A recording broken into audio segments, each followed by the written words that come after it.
Même les autorités officielles à Bujumbura estiment qu'il y a eu dans la première phase, lorsqu'il y a eu un soulèvement dans le sud du pays, au moins 40 000 morts, 15 000 Tutsis exterminés par les Hutus, puis 25 000 combattants aidés par les moulélistes, les Hutus.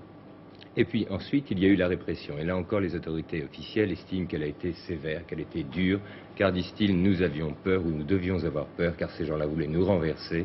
Et en supplément, comme nous sommes minoritaires, ils voulaient nous exterminer afin d'avoir définitivement le pouvoir, comme ils l'ont dans l'État du Nord, au Rwanda, peuplé de Hutus également. Militairement, ils étaient attaqués, ils ont réprimé le soulèvement, les Tutsis avaient des armes automatiques, ils n'ont pas eu tellement de difficultés à supprimer les 25 000 rebelles qui, eux, avaient des machettes. Et puis ensuite, ils se sont dit, le problème est momentanément réglé, mais comme nous sommes minoritaires, il risque de se reposer d'ici 1 an ou 2 ans.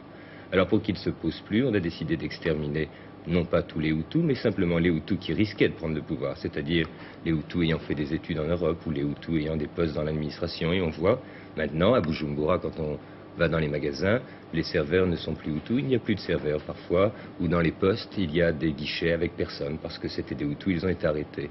Dans les banques, c'est la même chose, et dans les écoles, c'est également la même chose, notamment à l'école normale supérieure et à l'école nationale d'administration, car ceux-là, effectivement, auraient pu être des opposants plus tard. Alors le film, évidemment, montre surtout des images que les autorités ont bien voulu nous montrer, c'est-à-dire des images qui, selon elles, représentent des Tutsis exterminés par les rebelles qui étaient venus du sud de la frontière de Tanzanie et du Zaïre.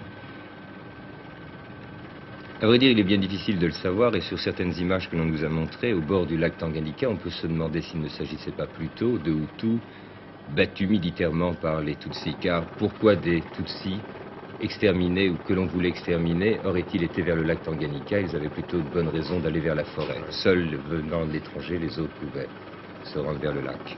Bien, vous pensez qu'on va en rester là, que ça va repartir? Politiquement, le problème est au moins momentanément réglé, puisqu'il n'y a plus d'élite lettrée Hutu, et il est possible qu'il y ait des problèmes maintenant entre Tutsis, car bien sûr, il y a des modérés chez les Tutsis, puis il y a des gens qui sont plus durs.